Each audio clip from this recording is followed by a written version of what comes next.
de 1995. Apêndice A. De modo a deixar o corpo do livro intocado, o autor usará apêndices para acrescentar considerações e trabalhos próprios ou de outrem, citando em tal caso nome, endereço e informações pessoais que forem de interesse do colaborador. A ciência terrestre bem pouca coisa é, ao lado da ciência celeste. Só os espíritos superiores possuem esta última ciência. Sem nomes famosos, eles podem ser conhecedores de todas as coisas, muito melhor do que os seus sábios terrestres. Não é a ciência apenas que faz um espírito superior.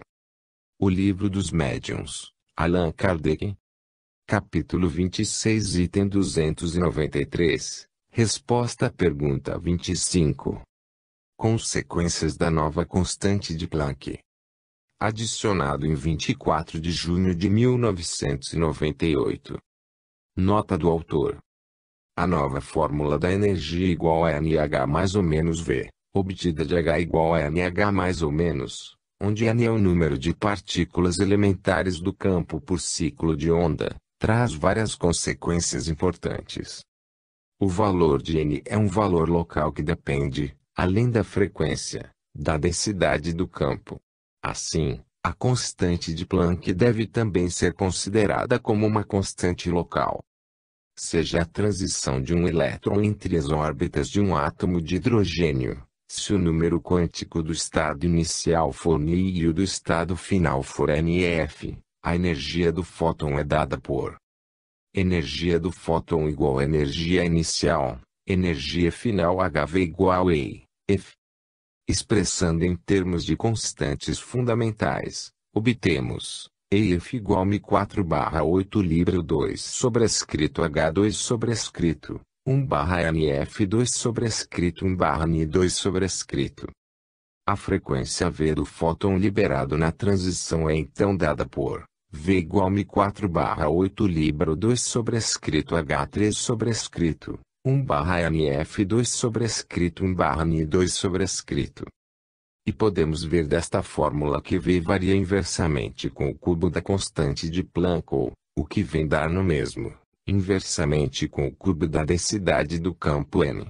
No centro de uma galáxia material o valor de N é muito maior do que na superfície do planeta Terra que está na periferia da galáxia local. Portanto, a luz emitida e absorvida no centro de uma galáxia material apresenta um deslocamento para o vermelho devido ao maior valor local de H. Vemos assim que teremos então de considerar, além do deslocamento devido ao efeito Doppler, dois deslocamentos adicionais da frequência luminosa proveniente das galáxias distantes. Ponto mediano, um deslocamento para o vermelho devido à densidade local do campo no centro das galáxias de onde a luz é emitida, que pode ser calculado pela fórmula acima. Ponto mediano e um deslocamento para o azul devido à propagação da luz, emitida no centro de uma galáxia material, para um local de menor densidade do campo, como é o caso da superfície da Terra. Do princípio de conservação de energia, aumentando a densidade das partículas elementares, ou o valor de N, o valor de V deve decrescer. Desta forma, pelo princípio de conservação, a frequência do fóton que se propaga se ajustaria à densidade do campo. Na densidade menor para um observador na Terra, a frequência seria maior do que a de um núcleo de galáxia material, representando um deslocamento para o azul.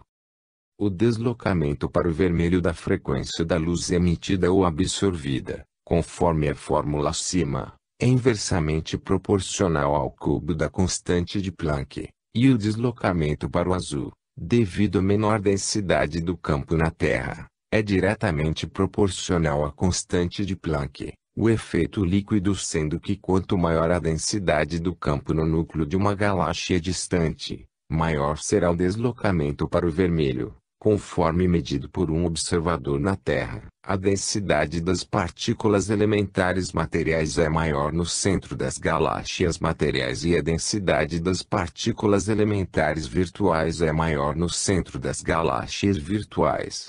Para um observador na periferia de uma galáxia material como a nossa, As outras galáxias materiais estariam aparentemente se afastando, devido ao deslocamento para o vermelho da luz emitida. Contrariamente, as galáxias virtuais pareceriam estar se aproximando, devido ao deslocamento para o azul causado pela menor densidade do campo material no núcleo das galáxias virtuais. Particularmente, se virarmos nossos instrumentos para o centro da nossa galáxia, um deslocamento para o vermelho seria observado. Interpretando o deslocamento para o vermelho da forma acima, o universo não estaria se expandindo, pelo menos não na taxa atualmente proposta. Poderemos assim recalcular a idade do universo, presentemente posta em dúvida. Se não houver expansão, os quasares não são corpos existentes apenas durante o início do universo, devendo sua abundância local relativamente menor ser explicada por outra forma. Apêndice B. Antimatéria e massa negativa. Adicionado em 27 de junho de 1998. Nota do autor. Em recentes experimentos com antiprótons nucleares dos laboratórios do CERN em Gênova, antiprótons em baixa energia foram espalhados em prótons de baixa energia em matéria normal. Este experimento foi considerado evidência experimental de que os antiprótons têm massa positiva.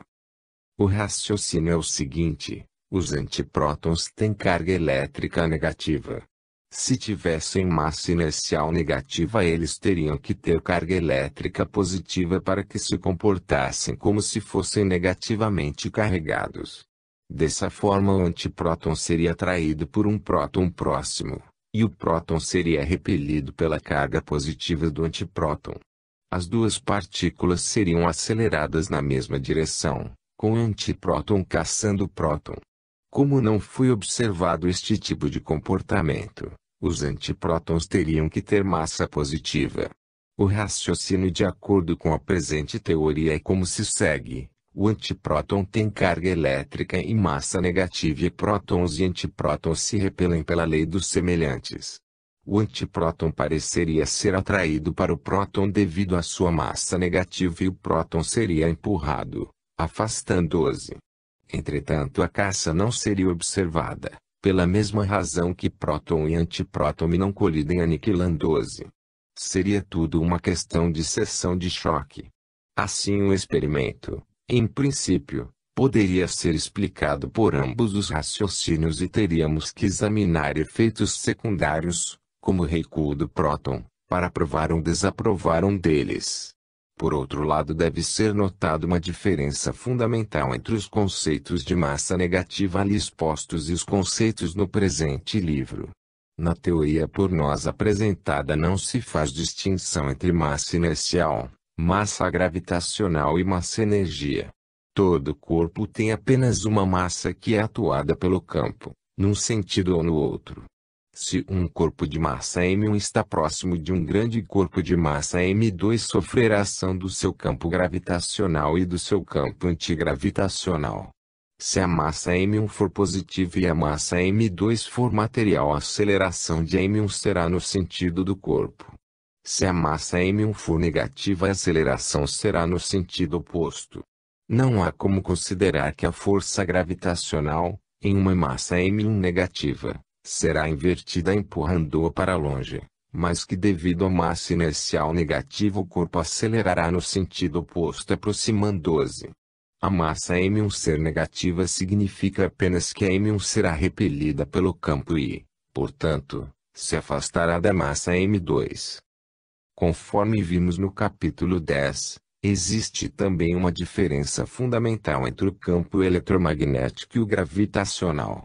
A atração ou repulsão entre cargas elétricas é realizada através do campo e atua sobre a partícula, que acelerará em uma ou outra direção conforme sua massa seja positiva ou negativa. O campo gravitacional tem seu anticampo e uma massa será positiva se tiver o mesmo sinal do campo. Assim, uma massa negativa no campo gravitacional será positiva no campo antigravitacional, ou seja, a massa é relativa ao campo gravitacional. Em um campo sem gradiente de densidade, Se a massa for positiva, haverá uma interação com o campo durante a aceleração que limitará a ação da força aplicada, de modo que para acelerar mais será preciso aplicar uma força maior. Se não houver um campo atuando, uma massa positiva em movimento uniforme tenderá a continuar com a mesma velocidade, porque a massa só se faz sentir quando há uma aceleração. Uma massa negativa isolada também se manterá em movimento uniforme em um campo sem gradiente. Mas se tentarmos acelerá-la em uma certa direção, e isto é feito sempre através do campo, a massa acelerará na direção oposta, porque esta é sua propriedade postulada, não havendo como tentar explicar o porquê disso até que entendamos realmente o que é a massa. Em um campo gravitacional, a aceleração adquirida por uma massa negativa será sempre no sentido da menor densidade do campo. Note-se ainda que não há necessidade de falar em termos de força, mas apenas em aceleração, e se escolhermos um sistema de coordenadas curvilíneas adequadas, poderemos dizer que a massa está em movimento uniforme nesse sistema, conforme ditado pelo princípio de equivalência da relatividade geral. Apêndice C. A luz como onda longitudinal. Adicionado em 20 de outubro de 1998. Nota do autor. Até o presente a ciência tem considerado a luz como uma onda eletromagnética transversal. A discussão sobre se a luz teria natureza ondulatória ou corpuscular se estendeu por uma grande parte do século XX, sendo resolvida pelo princípio da complementaridade que dá à luz um aspecto dual, podendo ser vista como constituída de partículas ou de ondas, conforme as circunstâncias.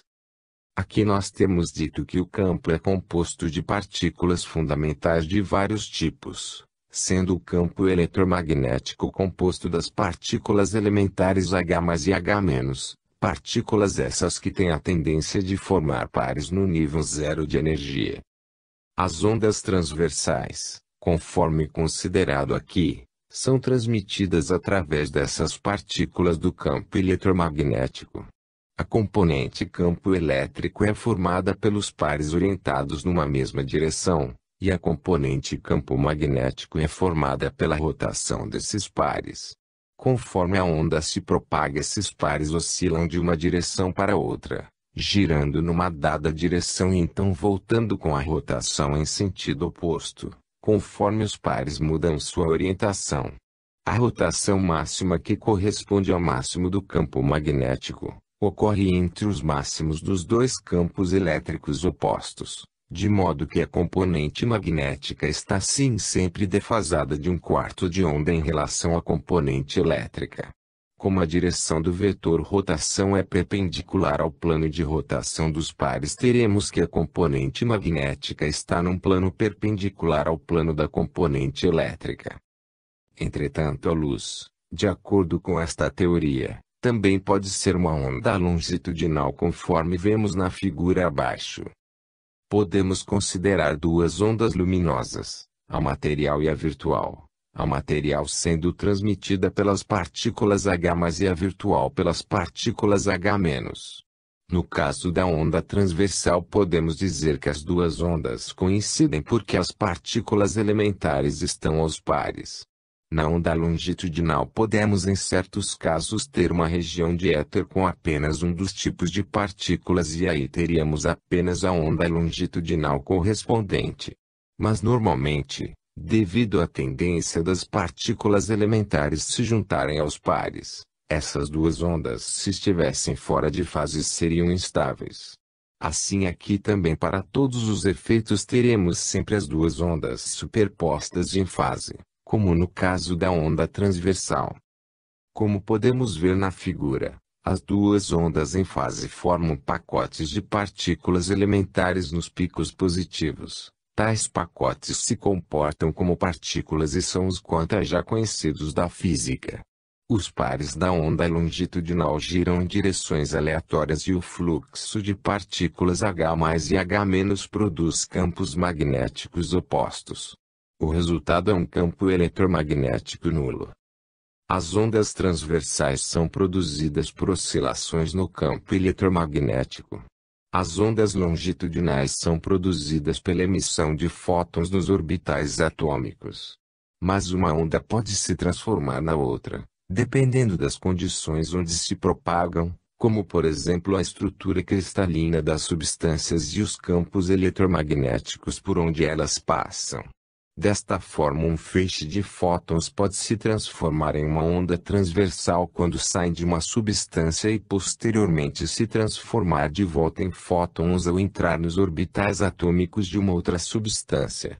Isto indicaria que o espaço dos orbitais estaria ocupado por um éter com uma só das partículas elementares, por exemplo, partículas H, devido à energia ser negativa nessa região. Assim, a dualidade partícula-onda ou complementaridade fica reduzida a dois tipos de ondas, longitudinal e transversal, sendo os quanto apenas um aspecto natural da onda luminosa e longitudinal. Rio, 20 de outubro de 1998. Fim.